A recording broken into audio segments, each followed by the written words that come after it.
தமிழ் பேசும் நெஞ்சங்களுக்கு வணக்கம். இன்னைக்கு நம்ம பார்க்க போற விமர்சனம் நானி எஸ்.ஜே. சூர்யா நடிப்பில் வெளியாகிருக்கிற சூர்யா சாட்டர்டே.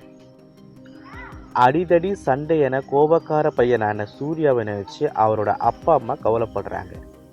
எப்போதும் கோபத்தை வெளிப்படுத்திக்கிட்டே இருந்தால் அதுக்கு மதிப்பு இருக்காது எனவும், வாரத்தில் ஒரு நாள் மட்டும் கோபத்தை வெளிப்படுத்தி என சூர்யாவிடம் அவரது அம்மா சத்தியம் வாங்கிக்கிறாங்க. அம்மாவுக்கு கொடுத்த சத்தியத்தை காப்பாற்றுற சூர்யா 6 நாட்களில் தனக்கு ஏற்படுற கோபத்தை கட்டுப்படுத்திக்கிட்டு சனிக்கிழமையில் வெளிப்படுத்துகிறாரு. இதற்கிடையில் சோகுலபாலம் காவல் நிலையத்தில் இன்ஸ்பெக்டராக இருக்கிற தயா தனது தனிப்பட்ட கோபத்தை அந்த பகுதி மக்கள் மீது கட்டவிழ்த்து விடுற கொடூரமான போலீஸ் அதிகாரியாக இருக்கார். தனது காதலி சாருலதா மூலம் இந்த பிரச்சனையை அறிந்து கொள்கிற சூர்யா சோகுலபாலம் பகுதி மக்களை தயாவிடமிருந்து எப்படி மீட்கிறார் என்பதே படத்தோட திரைக்கதை. தெலுங்குல உருவாகியிருக்கிற இந்த படம் தமிழில் டப் செய்யப்பட்டு வெளியிடப்பட்டிருக்கு.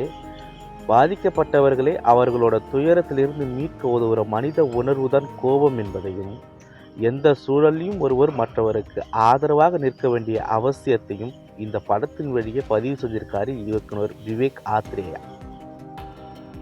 ஏதோ ஒரு காலகட்டத்தில் குற்றவாளிகளாக அடையாளப்படுத்தப்பட்ட மக்களை தொடர்ந்து குற்றவாளிகளாகவே என்ற பொது புத்தியையும் குடும்ப வன்முறைகளையும் தொட்டு செல்லுது படம்.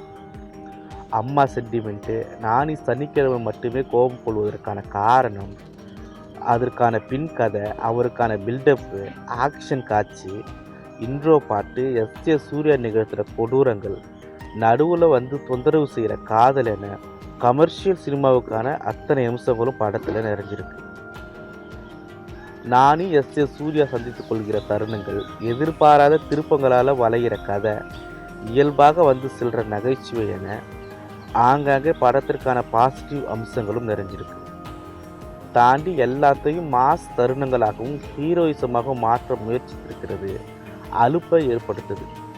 ஏற்கனவே நீளமாக இருக்கிற படத்தின் கிளைமேக்ஸில் சண்டை காட்சிக்கு நடுவே அமர்ந்து ஆசுவாசமாக அவரது அப்பா பில்டப் ஏற்றுக்கொண்டிருக்க எஸ்.ஜே. சூர்யாவை போலவே நாமும் புரியாமல் முழிக்க வேண்டியிருக்கு.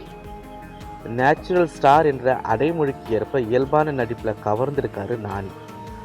அவரது பக்கத்து வீட்டு பையன் சாயலால் அவர் வெளிப்படுத்துகிற உணர்வுகளோடு எளிதில் ஒன்ற முடியுது. அமைதி, ஆக்ரோஷம் என நடிப்பில் உச்சத்தை தொடும் எஸ்.ஜே. சூர்யா தனது ஈர்க்கும் உடல் மொழியாலும் குரல் வளத்தாலும் டைமிங்கில் கொடூர வில்லத்தனத்திலும் மிரட்டியிருக்கார். தனது அண்ணனை அவர் அசால்ட்டாக டீல் செய்கிற இடம் அப்ளாஸ் அள்ளுது. பாவி முகம், அநீதிக்கு எதிரான குரலுக்கு தோல் கொடுக்கும் பிரியங்கா மோகன் தேவையான பங்களிப்பை செஞ்சுருக்காங்க. சில காட்சிகள் மட்டுமே வந்தாலும் அழுத்தமான நடிப்பில் நிலைவில் நிற்கிறாரு முரளிக்குமார். இதை தவிர அதிதி பாலன், சாய்குமார், அபிராமி, அஜய் கோஷ் மற்றும் ஊர் மக்களோட நடிப்பு படத்திற்கு பலம் சேர்த்திருக்கு. ஜாக்ஸ் பிஜாயின் பின்னணி இசை ரசிக்க வச்சிருக்கு. சண்டை காட்சியில் ஸ்டண்ட் மாஸ்டரை ஓவர்டேக் செய்து கேமரா மூலம் தனது முத்திரையை பதிச்சிருக்காரு ஒளிப்பதிவாளர் முரளி. கிட்டத்தட்ட 3 மணி நேரத்தை தொடும் நீளமான படத்தின் காட்சிகளுக்கு கருணை காட்டி வெட்டாமல் விட்ட படத்தொகுப்பாளர் கார்த்திகா பார்வையாளர்களுக்கும் கருணை காட்டியிருக்கலாம்.